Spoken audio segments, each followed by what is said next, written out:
Maybe go Astros. We'll get a bigger response.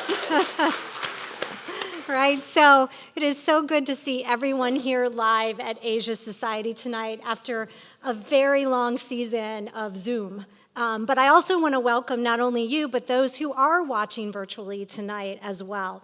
So I'm Lisa Barksdale. I am a Senior Vice President with Bank of America. And it is Bank of America's distinct honor to be the title sponsor of Asia Society's Women's Leadership Series. At Bank of America, we are committed to gender equality, and we have been recognized globally for our support of the development and success of women in the workplace. At Bank of America, we believe in diversity. 50% of our workforce, 32% of our global management team, and 50% of our board of directors are diverse. Bank of America, we're committed to environmental, social, and corporate governance, or ESG. And this is really important, especially as we have worked with the rapid disruption caused first by the coronavirus that we're still experiencing, as well as the very real consequences of systemic racism. Bank of America demonstrates this commitment in a number of ways, which includes a $1.25 billion financial commitment to support racial equality and economic opportunity to be funded over 5 years. We also have just raised our minimum wage to $21 an hour. Yes. And we will continue to raise it to reach $25 by 2025, so we're not done yet. Bank of America also spends time educating women entrepreneurs so that they understand how to get access to capital and funding needs for their businesses, whether that's debt, equity, or grant capital. And we do that in partnership with the Women's Seneca Group. So before I introduce the women's program for tonight and our distinguished speakers, I would like to express our sincere gratitude to the title sponsor, Bank of America, as well as the presenting sponsors, ExxonMobil, Ann and Albert Chow, and Nancy Pollitt-Ganay. I also want to take a few minutes to thank those very special friends, sponsors, and supporters who have been a huge part of making this Women's Series a success. Also, shall I say, a very special thanks to the Women's Leadership Series Steering Committee, whose dedication, commitment, and inspiration has really led for a very inspiring and successful series.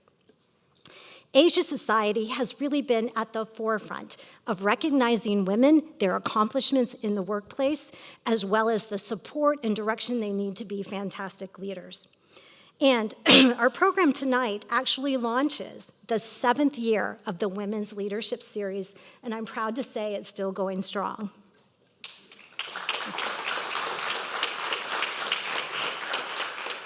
Asia Society believes in very much the strength and beauty of diverse perspectives, and they stand in solidarity with any person who has faced racism or the threat of violence.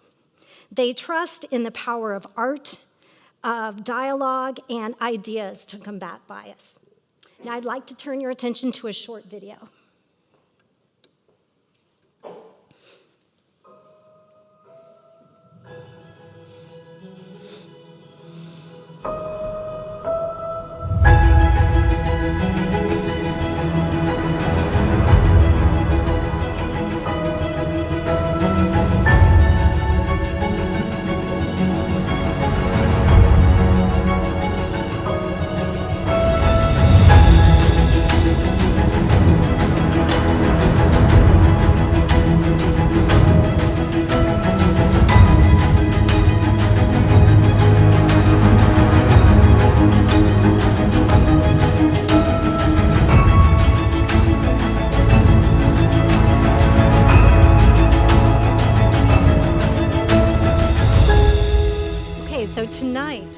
Tonight our program highlights Asian American women, leaders who are standing tall against racial injustice and raising their voices, building coalitions, and lifting up this very important topic within the larger community.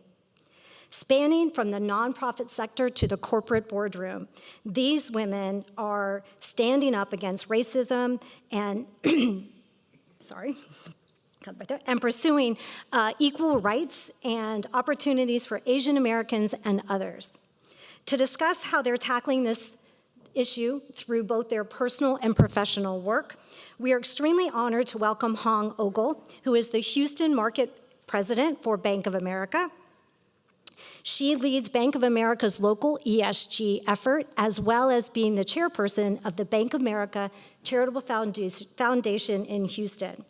She is a member of the Bank of America Board Diversity and Inclusion Council and the executive sponsor of the Houston Asian Leadership Network. Sonal Shah is the founding president of the Asian American Foundation.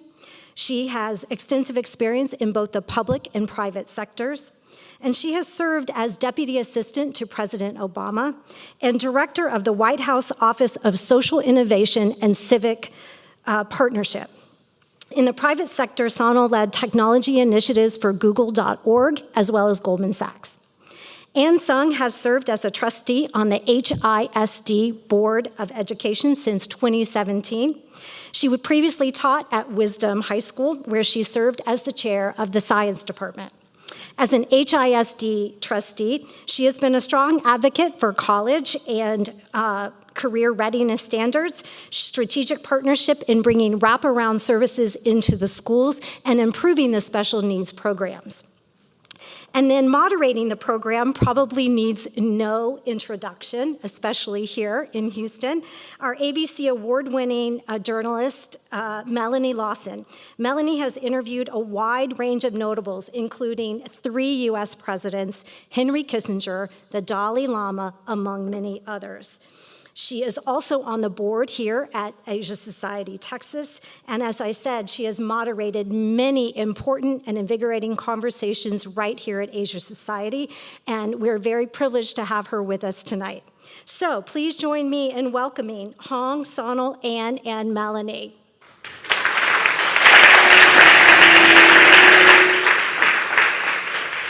So much for that great introduction. So I want to make sure that, first of all, can you hear me pretty well? Yes. Good. All right. That's very key. And all of these ladies will also make sure we speak up loud and clear. Secondly, we know there's a game going on tonight. And we appreciate the fact that you are here instead of at home or even better at the ballpark. But if somebody will just every once in a while let us know where the score stands, that would be awfully nice.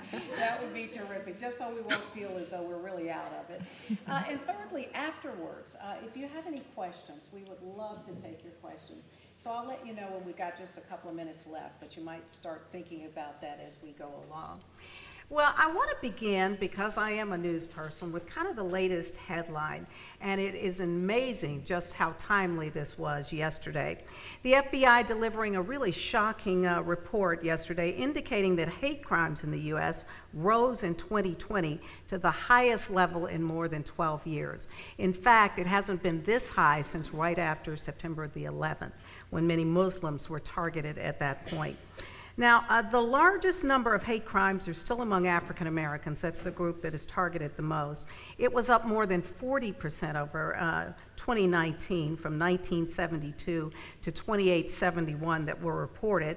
But attacks against Asians, while in total a much smaller number, is up more than 70%, more like 76%. Of course, that was largely because of the pandemic and the claim by many, including, frankly, our former president, that the coronavirus came here from Asia.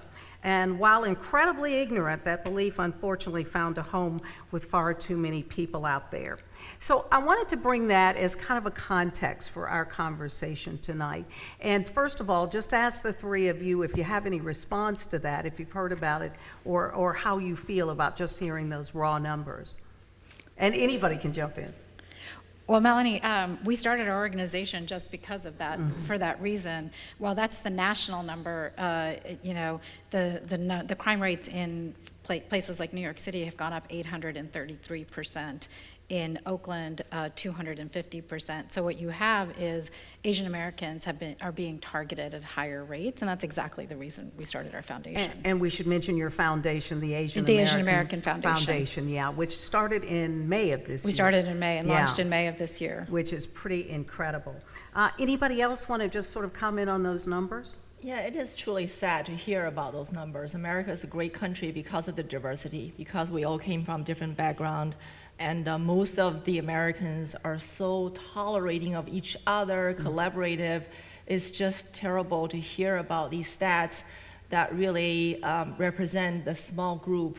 And it is our job, every one of us in this room, really to bring awareness, as you are doing, bring awareness and really get to know the deep root of it. And at Bank of America, Lisa introduced, we have done a lot of courageous conversations. Yeah. Truly, we need to walk in each other's shoes to understand where everybody is coming from. With the understanding, I believe there's going to be the friendship, there's that collaboration, and less of those hate crime hopefully would be in place. Yeah. Anne?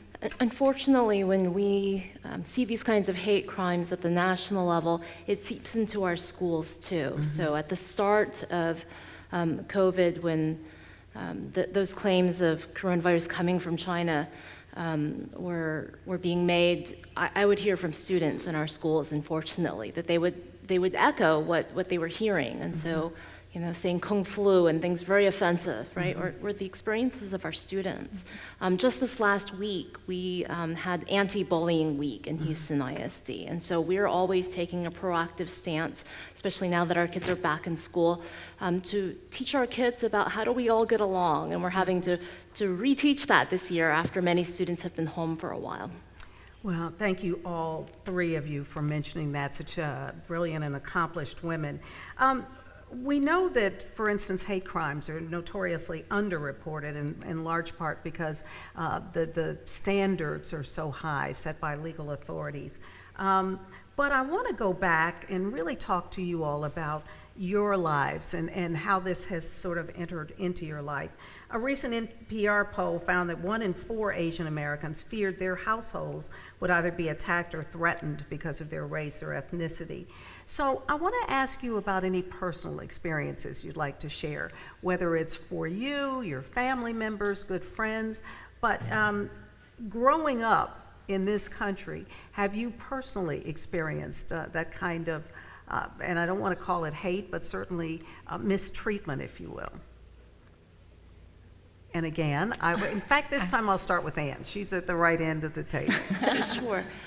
I'm trying to remember. I think as a child growing up, I would hear the refrain at school, Chinese, Japanese, the kids would do the things with the eyes. So that kind of chant is imprinted in my early memories from school here in Houston.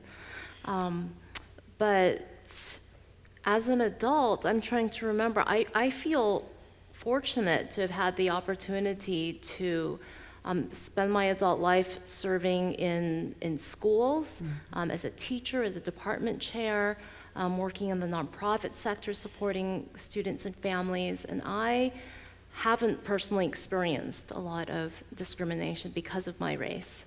Well, that's good in to my hear. adult life, Yeah, yes. yeah. And I have to say that I have to think about it. I grew up in Beijing, China. I came to the States as an adult. So certainly language barrier, I'm looking at many people who probably also grew up overseas and came here, didn't speak enough language to be fluent, especially in the business world. I feel like there is certainly a disadvantage. And also, I really have to think about this hard. I think I probably blocked those outside of my memory. I have to think hard. I did have colleagues who, I remember we drove to Chinatown and he would say, "Why are these people here?" And I said, well, same reason your ancestors were here, Right. to seek a better life for themselves and their families. So I do feel like we need to stand up to the people who don't understand or don't want to understand. And believe it or not, as Asian, what I hate the most is people say Asians are bad drivers. That actually irks me the most. Trust me, it's not limited to Asians, but I get your point, yeah. Asian women especially. So I was in a business meeting. And there were 20 people. And knock on wood, I probably shouldn't even say this. I've never been involved in an accident. Of course, they were joking about things in general. And my boss was saying something, when you drive like Asians, and I was like really upset, and that was not visible. And then somebody says, and I said, well, some people really, Asians drive pretty good too, and they don't really cause accident or something. They said, yeah, but you've been rear-ended 17 times. I'm like, oh my gosh, now the entire room really think that happened. How do I actually correct that impression? So think like that is whenever you're different, people pick on the difference. So I said I grew up in China. I'm very tall, as some of you saw. I'm 5'11", plus I wear high heels. I'm probably 6'3". So when I was in China, I'm always picked on when I'm tall. But I'm learning something from our nice photographer over there. I was saying she was taking a picture with 4 of us just earlier out there. And I said, I'm so tall, should I take off my shoes? She said, no. Be different, stand up straight, Right. and have a good gesture. That's truly how I deal with life, with discrimination or difference. I feel like if I'm being myself, I seek similarity, but I appreciate the difference, then I overcome some of these discriminations. Yeah, these ridiculous statements. Oh, I'm going to try 3 different stories. So one is like there's hate incidents, there's hate crimes, and then there's just being treated differently, right? And I think we've established that. So one, for, my last name is Shah. So in 1978, 79, if you remember when the Iran hostage crisis was taking place, people thought we were related to the Shah of Iran. So for my neighborhood and for our home, people would throw bricks through our windows, people would put firecrackers in our mailbox. And I remember my dad at the time distinctly buying an American flag and putting it on the garage door to remind people that we were American. But that was harassment on a fairly regular basis, right? And yet learning that was important. My colleague, who's my chief of staff, is Muslim American. And when 9/11 happened, and he was in a private school here in Texas, the principal called him and his brother and said, call your parents and go home, and don't come back for a week. And his dad gave him a pin to wear that was the American flag, and also put on his, in his garage door, an American flag. So I think just a reminder sometimes that we may not see it, but it's there. And then the last one is actually a much more contemporary story of my colleagues, and I've worked in the US government, who have been Asian American in the US government, and are not seen as American, are not loyal enough because you're the other. And you couldn't possibly have family in China or Korea or India and be loyal Americans. And that, by the way, still happens today. Well, Right. and I was going to ask, have you noticed greater tension or a somewhat different attitude over the last 18 months as we've gone through the pandemic? Well, there's the pandemic, which is, since the pandemic, the attitude of whether you can be a loyal American has become even a bigger question. And this is not just, in pockets where everybody wants to talk about. This is in New York City, this is in Washington, D.C. This is a constant conversation that is taking place. And to avoid saying that there's only this place where racism takes place, it's happening all over the country. It's important to recognize that. So we see that all the time. But the other thing that we're seeing is actually in schools, where parents are afraid to send their kids to schools as schools have been opening up because they're afraid of what might come to their children, and college campuses are seeing the same thing. So I think sometimes we may not see it, and your kids may not tell you about it, because this is not the thing you go talk about at home. It's not the things we always talk about at home, but it's actually it's important, and we see it actually a lot. But anti-China is the current conversation too, right? If you watch the news on a regular basis, so watching what we may say about China, but what that means for Chinese Americans or Chinese Americans that may be living in the United States, or Chinese citizens that might be living in the United States, we have to be careful that we're not pointing what the government is doing to what people are doing, and that is something that I think it's easy to make that distinction, not make that distinction, but being very intentional about it matters. Yeah, and it's so wonderful that you bring that point up and make that differentiation. You mentioned kids. What about your parents? Do you worry about your parents, about, older neighbors, anything like that? You're nodding. Yes, so. absolutely. my husband's Indian, and his parents have very limited English proficiency. So when they're visiting, I always worry about, having them out and taking a walk in the neighborhood.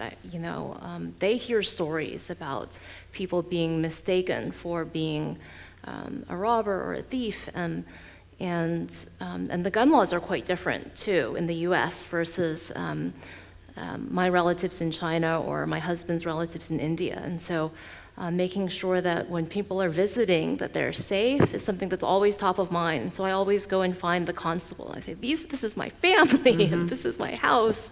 And so you're going to see people that look like us walking around the neighborhood. So yeah, absolutely. I think that a lot of people are worried about our older relatives who have been subject to attack, very sadly. The people will see an elderly person and somehow take hate that they feel and put them onto an elderly person who is someone that I feel that we should respect and honor. It's very sad to me when that happens. Talk to me a little bit about the school system. I mean, obviously that is your area of expertise right now. What are you seeing up close and at a distance in the schools? It's been a tough year for our students and for their families. The COVID has been traumatic in terms of family members passing away because of the virus, in terms of jobs being lost, and just in terms of the disruption in children's lives. About half of our families elected to keep kids at home even through the end of the last academic year. So that means kids were away from schools for a whole year. Now they're coming back into the system. Some of them it may not have been a very good year at home, actually, for some children. And coming back and having to re-socialize themselves and work with other peers, it's been a tough reentry. So we were very glad academically from that perspective to have students back in school. The best place for kids to learn is in person with a teacher who can interact and work with the child. But we're having to focus a lot this year on mental health, on interpersonal relationships, helping children learn to work again with each other this year. Ahang, I've got to ask you about coming to this country from Beijing. I know both of these ladies grew up here, but did you, almost from the moment you got here, sort of feel that sense of otherness, or was that something that you just kind of ignored? Initially, definitely. And even in the financial industry, Lisa will tell you, it's still pretty much a white male-dominated industry. So walk in the room, you are different, and you definitely notice that. And then when the language skill wasn't great and couldn't communicate, and I know Ping is the same way. I have never had a credit card or checking account. Now I work at the bank. I never even know what a checking account was. I had some cash in my pocket and 2 suitcases and had to go to Walmart, buy a pillow that night. That was all I had in my possession when I came to the country. I'd never driven a car. My first airplane ride was to come to the States. So all of that, I never had a pizza. So I was in Beijing, as I was leaving, they have a Pizza Hut. Keep on saying, opening soon. I was like, wonder what a pizza is. So definitely you feel different everywhere. And for 6 months, I thought I made the biggest mistake in my life. I really need to go back to China. And then stayed, and a year later, my husband, so that helped. Yeah. my husband now, well, my boyfriend dated at the time. So definitely notice the difference. But I would say the entire time, really, now, today, when I walk in the room, that I'm different, I always try to seek similarities. I love your astro scare, so we have that in common, for example, right? I love your fingernail polish, the Astros color. I notice all of that. So when you have similarities, people connect. That's you can call that culture, you can call that background, but I always try to seek what we have in common. And I always try to understand where the other party comes from, and that has served me well. How did you end up in the financial industry, just to take a slight detour, as someone who'd never had a checking account? Right? It's a long story, but I'm going to try to keep it short. I am a extrovert. I always say I'm an extrovert nerd. So I did go to Tsinghua University, which is like an MIT, very technical university in China. So, but I always knew I loved dealing with people for a living. Of course, I have no idea what that meant. So I have a joke that said the introvert nerd, when they talk to you, they look at their feet. When the extrovert talks to you, they look at your feet. So I am that extrovert nerd. So I always knew I wanted to deal with people for a living. So I got my first master's degree, and then I didn't know what I was going to do. As I was getting my second master's degree, like all the Asians when they don't know what to do, in computer science. So I was, I needed a part-time job, and I fell into the financial service industry. Somebody was paying me $15 an hour to make cold calls. That's how I fell into the business. Wow, that is a great story. I want to talk a little bit about activism among Asian Americans. And while I know that if you do your research, you realize there's been a long history of Asian American activism that's in many ways been overlooked, I think many people don't perceive Asian Americans as being very involved in things like protest or racial justice movements. Do you think, first of all, that that's a fair perception? And then, as a secondary question, do you feel as though the past year to year and a half, certainly in the wake of so many things, from George Floyd protests to protests concerning how Asian Americans are being treated, do you think that that has brought a greater awareness within your community about the need for social justice and activism? And I'm going to let you start, since you went and founded an organization that talks about exactly this. Well, you know, it's we start with, I think what's hard to understand is that Asian Americans, first of all, have been in the United States since the 1800s. Too often we think it's just the immediate immigrant community that is Asian American, but we've been here since the 1800s. So we don't even know our own history sometimes and what's happened and the activism that has actually taken place. I thought PBS did an extraordinary documentary on Asian Americans. If anyone hasn't seen it, I'd urge you to watch the documentary. But 1982, when Vincent Chin was murdered, so this was a young man who was at his bachelor party in Detroit, was leaving his bachelor party, and at the time, the auto industry wasn't doing well. And he was Chinese American, but because of the Japanese cars, he was murdered that night for being Japanese. Okay. And that is when the community really, that's like, in 1982 was when the big protests started and the community really started to speak up. It's not that we haven't been doing it, but this was like real like seriously continuous activism that affected that. And that anniversary is coming up next year. This was in 1982, so it'll be 30 years next year. Important to remember, because it's just a reminder that anti-Asian hate is not new. Whether you're a Muslim American, whether you're a Sikh American, whether you're a Chinese American, Korean American, Japanese internment was real, and that has been consistent, and people have been speaking up. But I think what has happened now that is different is that we're 23 million strong. We are 7% of the US population, and we're speaking up. And the next generation, forget about all of us, that next generation, they're not taking it.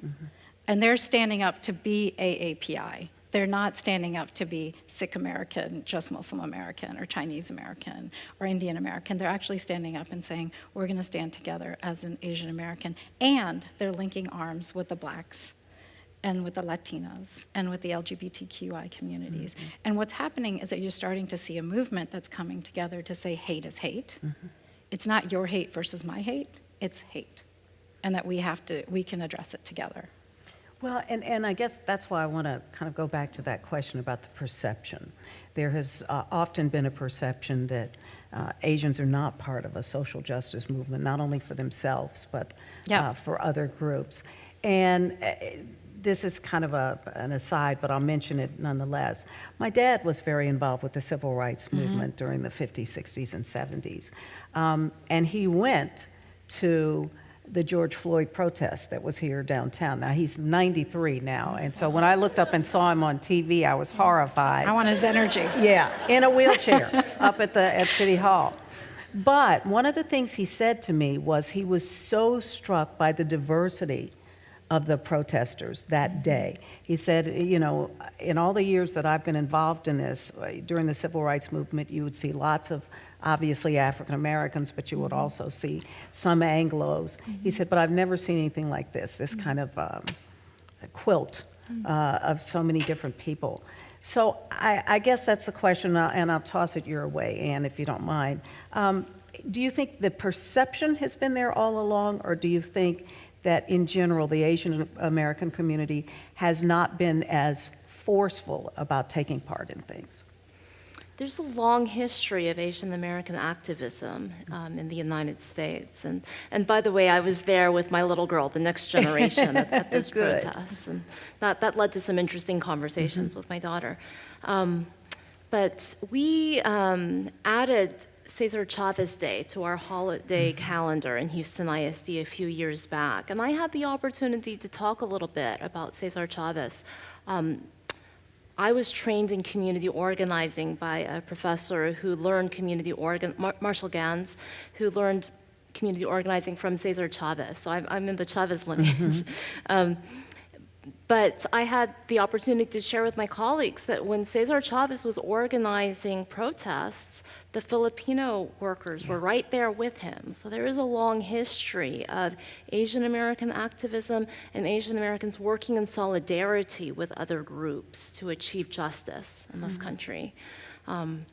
So, you know, and I see here members from OCA. I serve on the board of OCA, which is Which stands for? the Organization of Chinese Americans originally, but now it's an Asian American organization, no longer just a Chinese American organization.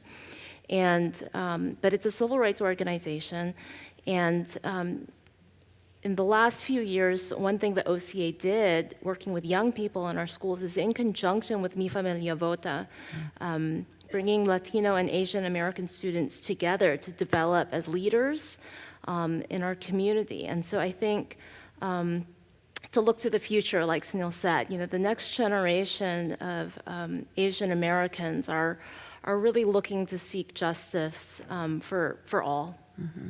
And what changed, do you think? I mean, we ask this question a lot about what happened in the wake of George Floyd, for instance. What made that difference?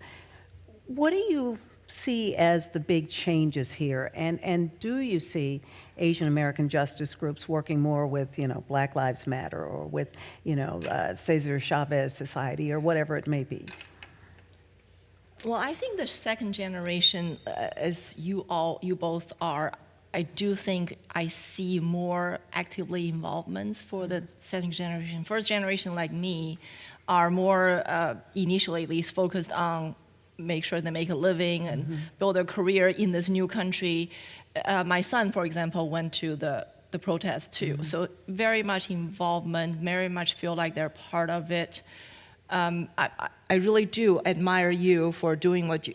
First, I never met Ann, as I mentioned. She came to my door one morning and knocked on the door, and my husband opened the door, and she gave him a sign to plug in our yard to run for her. So I'm putting a plug. Please vote for her if you're in the district. So I admire that. I don't see myself do that. Could I one day when I retire? Maybe, but that's not something I grew up with. That's not something I know. And there are a lot of first generation immigrants still who are not that involved.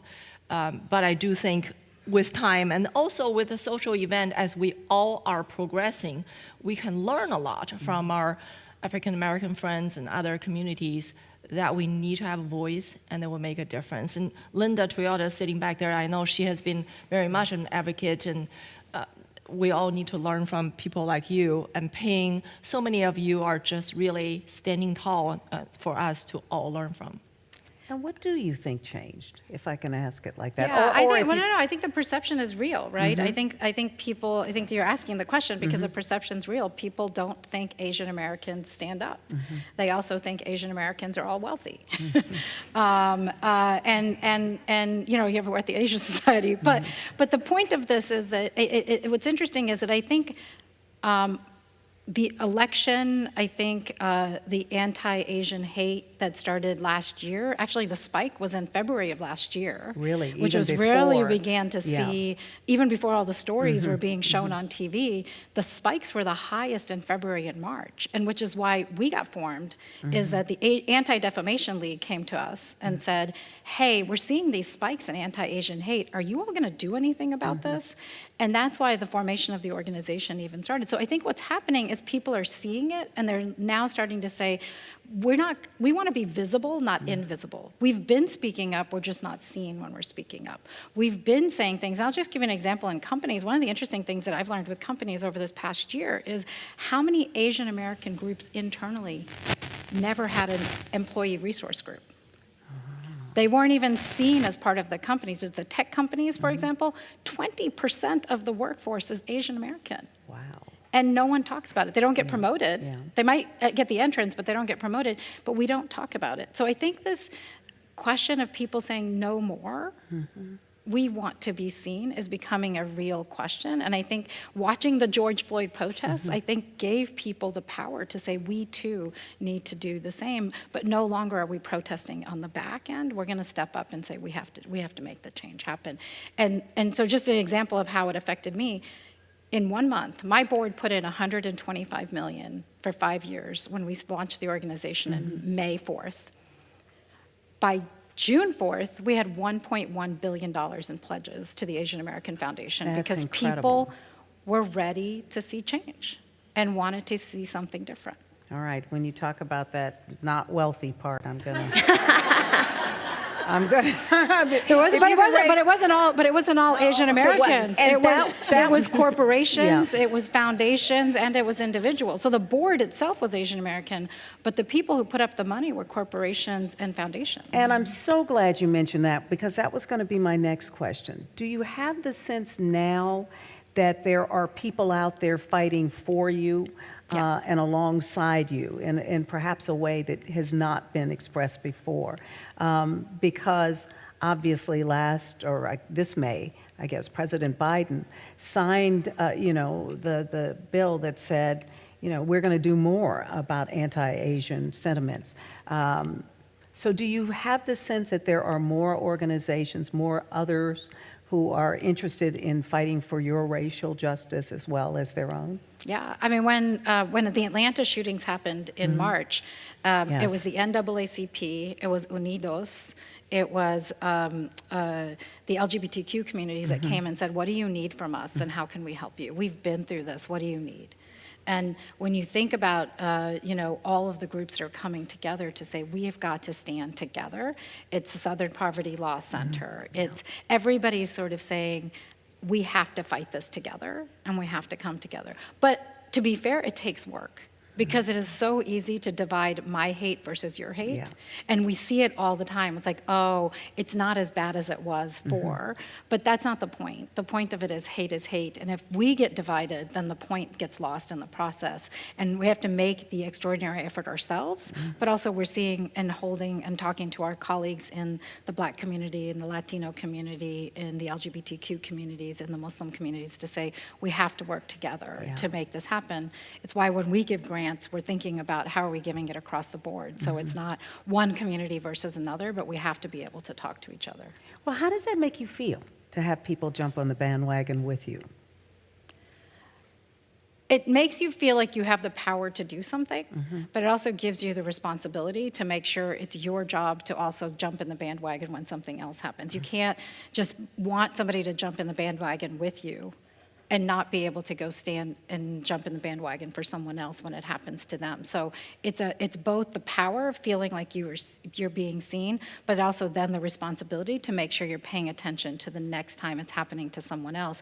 It may be our community today that's being affected, but it will be another community another day, and we have to be there with them too. And that's something that I think about all the time. That is such an important point. Do either one of you want to chime in right about now? I absolutely agree. Yeah. I worked with a number of other youngish leaders, maybe 5 or 6 years ago, to start a group called the New Leaders Council here in Houston.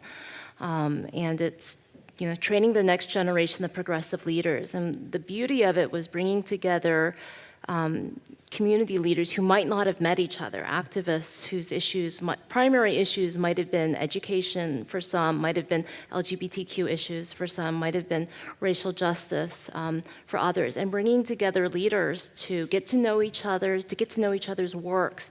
And out of after 5 or 6 cohorts now, we see so many people calling on each other from this network. And so I think there's been many groups like that, many opportunities. ALF is one that you and I have participated in, to bring different communities together in Houston. And so I think, more and more I see different groups calling on each other. And we do that on the HISD board too. So we're 9 women. We have 3 African Americans, 4 Latinas, myself, and when there is a hate crime against Asian Americans, my colleagues reach out, and when there's a march for Vanessa Guillen, we show up together, we recognize and mourn George Floyd together. So I think that this is becoming more of a habit across ages in Houston to work together on these issues. And of course, we should mention that HISD is a majority-minority school district in the sense that it is largely now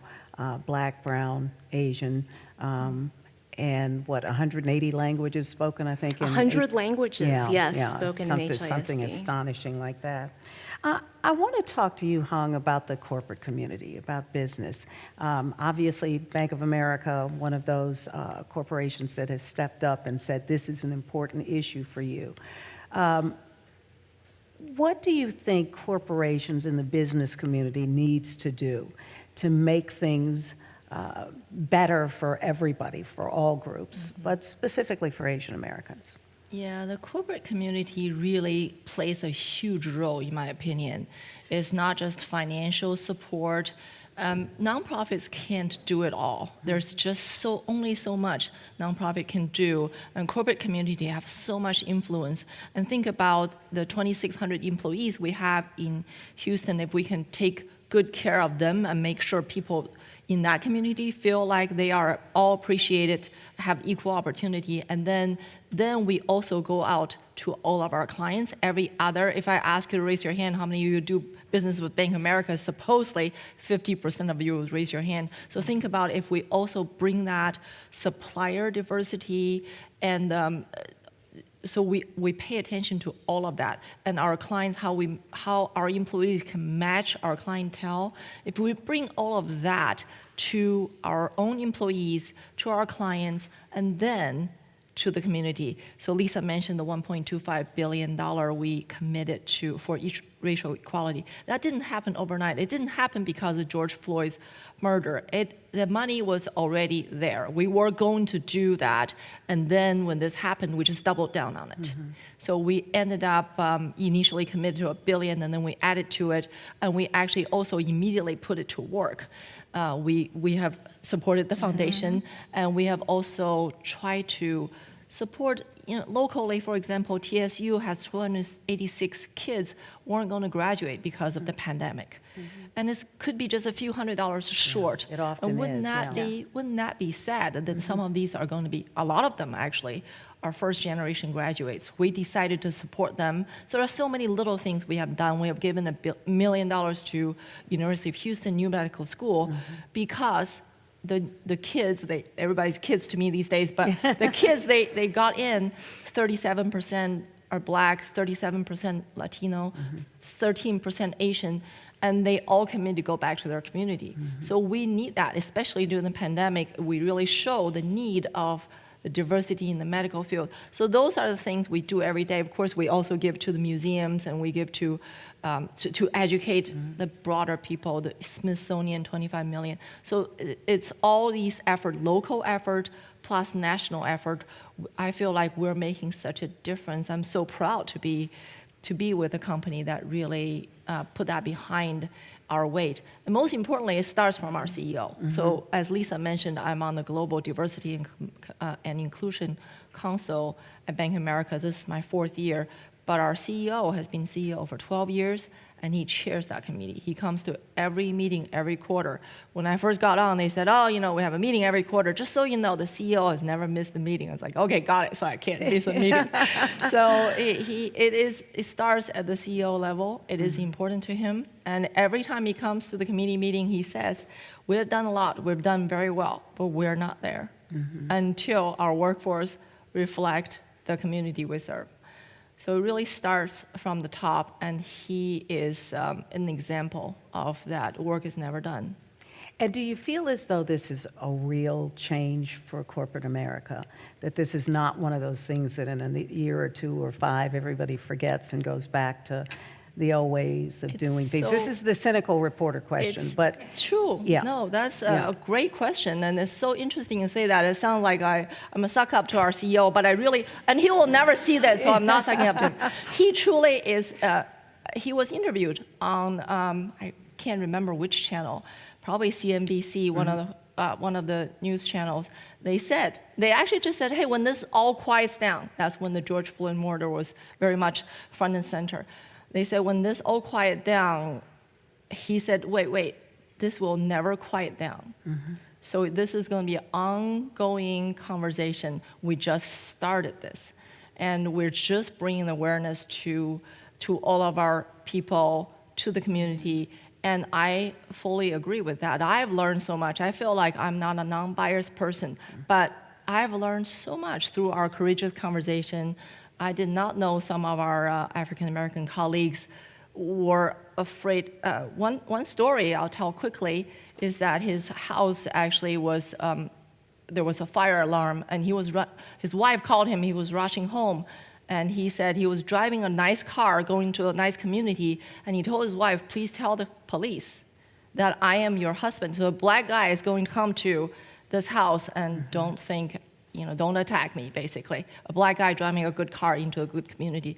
I had no idea that could be something that would be on his mind, and he's a senior executive at Bank of America. So I learned so much to walk in other people's shoes, and I think back to the very beginning, my statement is the more understanding we have, the more we know what other people are experiencing, the more we can actually to keep this hate crime down. And did you all feel the same way, that there were so many things you didn't know, or did you feel as though you had a pretty good idea of what your coworkers, your friends, people of other races went through? Or was George Floyd a real shock for you? And I use him as the most obvious example because we saw such a sea change in that period of time. Well, I grew up in Houston in the 80s, listening in desegregated Houston ISD schools. So my teachers growing up were always half white, half black. And so I grew up hearing stories from my African American teachers about desegregation, about the different water fountains, about, it was shocking to me as a young person growing up, hearing about the ways that people were treated. And then, as a teacher, I saw how, and this is part of what led to my activism as a teacher, I saw how students, according to race, could be treated differently. That, there were ways that children could be treated that teachers would never do to their own children, but would do to other people's children. And it was hard for me to disassociate that from race. So it's not a surprise to me. Yeah. I went to college in the south side of Chicago. So a lot of my friends was always a reminder. They would always tell you that when they got stopped, they would put their hands on top of their car. And so when all of the stories started to come out, it was not new, but it was surprising how much it was real. I thought it was just my friends. I thought it was just the south side of Chicago. I thought it was just in parts of DC. But when you start seeing it across the country, and when you hear story after story, and so many different stories of what happened. I have quite a few friends who are black, who are economists. I'm an economist, and hearing their stories about getting their PhDs and what happened and why they weren't accepted and the challenges. You start hearing that, and then when we started the Asian American Foundation, we started to hear from Asian Americans about similar types of stories. And all of a sudden, you're like, this is not the Black community, the Latino community, the LGBTQ communities, the Muslim, this is everyone's This is going through everybody. it, and you're starting to hear these stories, and you're like, we need to pay attention, and we need to walk in other people's shoes more often, because too often we make assumptions that everybody's living the life we're leading, Yeah. and not often remembering that somebody else is leading a different life, and we need to understand that. And you worked for the first Black president. What I did- worked for the what- first What did you Black- learn from that experience, especially you're someone at the very highest level in the country, and yet and still there are all of these sort of racist tropes that still exist? Constant. I worked a lot with the First Lady, Michelle Obama, and I can't tell you how often people would be like, but you're such a well-spoken Black. I was like, wow. But that was surprisingly more often than you would think. Yeah. It was on the campaign trail. It was when she was First Lady. It was her always having to be careful about what she said, what she wore, how tall she looked, because she's tall. Yeah. And always having to sort of, if you remember the New Yorker article Oh, right yeah, before the very well, election yeah. with showing her with a gun, showing her again, nowhere in the campaign did she portray anything, but yet that's the fear that we put into people's minds. And they were conscious about it at every moment. Yeah. Every moment, with the kids, with them. And it was something that we were conscious about when we worked there. What did we say? How did we say it? What could get misinterpreted? How might it get misinterpreted? How you can't just use slang and short sentences. You had to actually be very thoughtful about how you did it. And that's something that, I think the President of the United States is having to think about this on a daily basis. They were very graceful. What did that teach you, and certainly when it came time to start the Asian American Foundation, what did you learn from working in that White House that you were able to apply? Hear everyone's stories first. Know what the stories are. Don't just start a foundation before understanding the stories. So we started the foundation in January. We launched it in May, but we started it in January. And when we started it, we started talking to every community first. What do we need to know? And the Asian American community, by the way, is not just Chinese American and Indian American. It's 40 different ethnicities, and it's 20 different Pacific Islander communities. So calling the Hawaiians, calling the Pacific Islanders, the Guam Pacific Islanders, calling the Chinese American community, calling all of those communities really mattered, and hearing their stories first before we launched. And when we set up the advisory council, we have 31 members on the advisory council, all from different communities, to make sure we were representative of who we were. And that's what I learned from the Obamas, is make sure that the administration reflects the values of who you are and how you do it.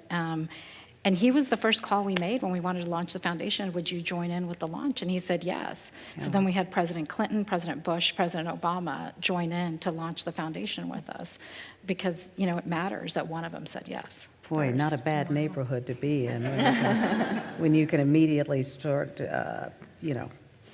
do that sort of thing and pick up the phone and call them. I want to go back to talk a little bit about HISD in particular, but on a more general basis, because all of you have indicated that when it came to the protest and when it came to different things that have happened over the last couple of years, it was the kids that were the most open, who said, I'm going out because my friend Susie has suffered through this sort of thing. What is it that we can learn from them, and do you take hope from looking at them? And I'm not going to call on anybody. I'm going to let y'all just start talking. Oh, definitely. I think the next generation is our hope. And although the kids can be mean, so there's probably also comes with that territory too. But if you look at the kids, they really don't see color. My kids' friends are literally like United Nations. They have any kids, and they just attract to the personality. And when I see that, I do feel like, well, there is hope. Next generation is going to be much more of a real American diversity, and it's going to be a great space. I certainly am hopeful. I know our time is, poor Well, lady and I standing was there. trying to find the timekeeper. Where is she? Okay, what does that say? Time is up. Time is up. Our time is up. Oh, no. I mean, look, For some like reason, over I here. thought she was going to be sitting. Stand over here. Well, this may be the best point at which to kind of end. So if all three of you, and I don't know if we have questions in the room while we're at it, but if each of you will just take a quick moment and talk about whether or not you feel hope, given where we are today. I do. Whenever I hear the next generation, whenever I hear our students in HISD come and talk to us, they're always full of wisdom. Our students are always advocating for each other. It's, when I hear a student speak, they'll advocate for their LGBTQ friend, or they'll, advocate for racial justice, beyond a certain group that they may belong to. So yes, the future is bright if we can get out of the way and let the next generation lead. I absolutely believe it. Huh? I'm cautiously optimistic. I'm probably taking a page out of our economist, always say cautiously optimistic. And the reason why I say that is I do see the divided community, and it's very real.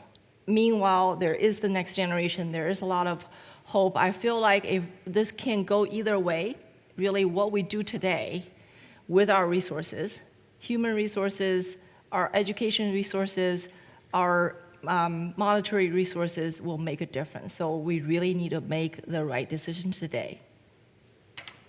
Oh, I have a ton of hope that Anne is running for HISD board, which I think is super important. I think civic engagement is such an important part of what we do that watching people like Anne run is super important. But hope in two ways, but also caution in other ways. Hope, I do think that this next generation is different. It will terrify all of us, because they are so different and because they are so loud. And it's going to be a reminder for all of us to let them lead and let them make the mistakes, because we made our mistakes. And it's so often that we're like trying to avoid, every parent wants their kid to avoid the mistakes that they made. But the thing to remember is the reason we are who we are is because we made those mistakes. Yeah. And we have to let them do it and give them the running room to make it happen. And I think for us, it's uncomfortable because we don't want change as quickly as it's coming. Yeah.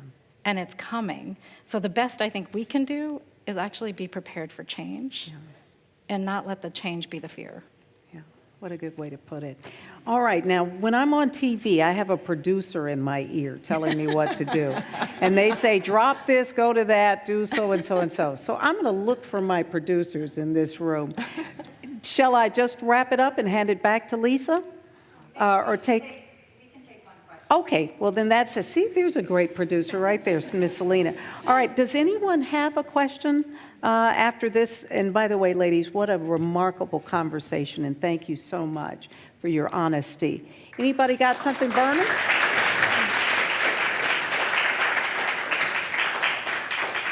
Yes. So I'll ask the question. Sure. Maybe this is for Sonal. So within the Asian American, society, there's also a lot of diversity. So I would be very curious, as you lead the organization that you're leading, what are you hearing and how are you pulling together all Asian Americans and dealing with the challenges that each part of that society may be dealing with a little bit differently? Yeah, what a great question. Is it like herding cats? I always wonder about that. I think it was Anne or Hong both said that, it's celebrating the diversity of the community, but recognizing that we need to come together for issues and things that happen to each of us on a constant basis. And what we're doing, so I can just give you myself, is when I think about building my team and the staff, we're constantly looking at, do we have diversity even within the Asian American community? Because it's too easy to find people like you and go find your friends or people you've worked with before.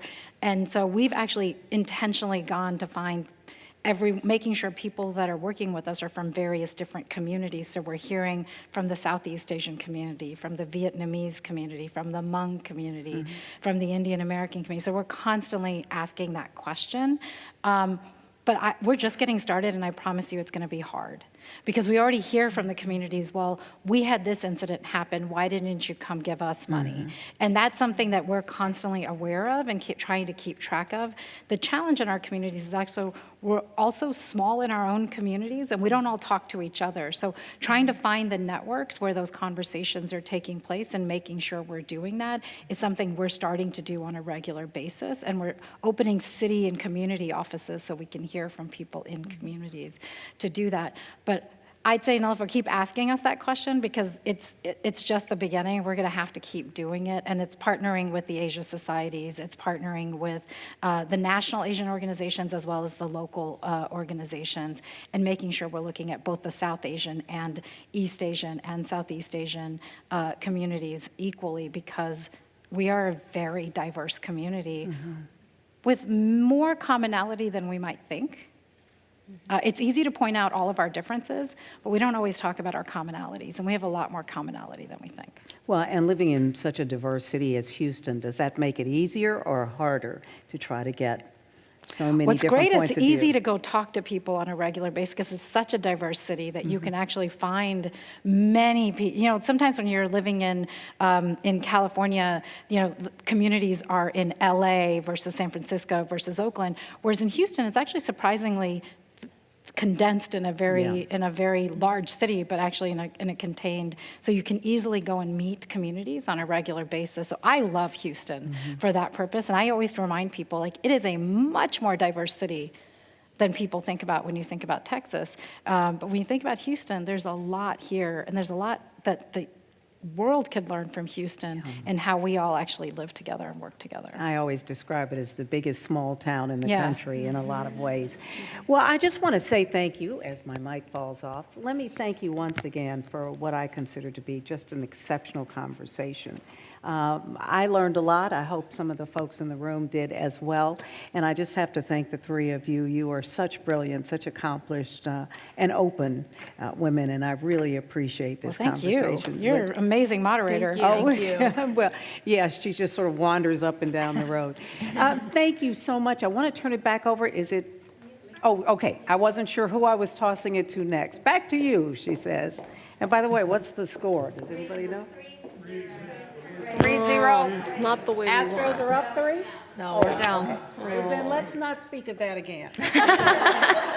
Aren't you glad you're here this evening?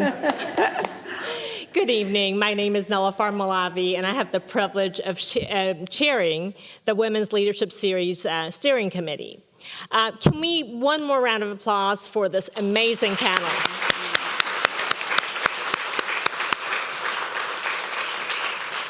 And really, our utmost gratitude to all of you for, one, sharing your time this evening with us. We know you're all very busy individuals. The perspectives you've brought, the personal experiences you've shared with us, you've given us a lot to think about. And you know, you've given us some homework as well. There's a lot that we can be doing back in our communities individually based on what we've heard to really raise awareness and to bring our communities together. So thank you for that. And on behalf of the Asia Society, again, I want to personally thank all of you, Sonal, Hong, and Melanie, for being here with us this evening. As you heard Lisa mention, this is the launch of our 7th year of the Women's Leadership Series, and I think it continues to show the commitment that the Asia Society has to diversity and inclusion in our community. We have a little homework for you. So on your tables, you have a QR code, and we always want to hear back from you. It's important to get that feedback. If you don't mind scanning that QR code, giving us your feedback. And I do want to also, again, thank all of our sponsors. You'll see them all listed at your table, because without them, we wouldn't be able to produce programs like this. We want to thank all of you for joining us this evening instead of being at the Astros game, but it sounds like you know, it was a better place to be. We hope you've enjoyed the program. I hope if you are not members of the Asia Society that you take time, go on our website, join Asia Society, and you can see a lot of our future programming as well. Last but not least, these things don't come together without, you know, significant effort behind the scenes. So I do want to thank Selena Jeffrey for all that she does for this organization and this series in particular. Thank you. So this concludes our program this evening. I hope that, again, you've enjoyed it and have a safe trip back home. Thank you. And go Astros. Go Astros. Yeah.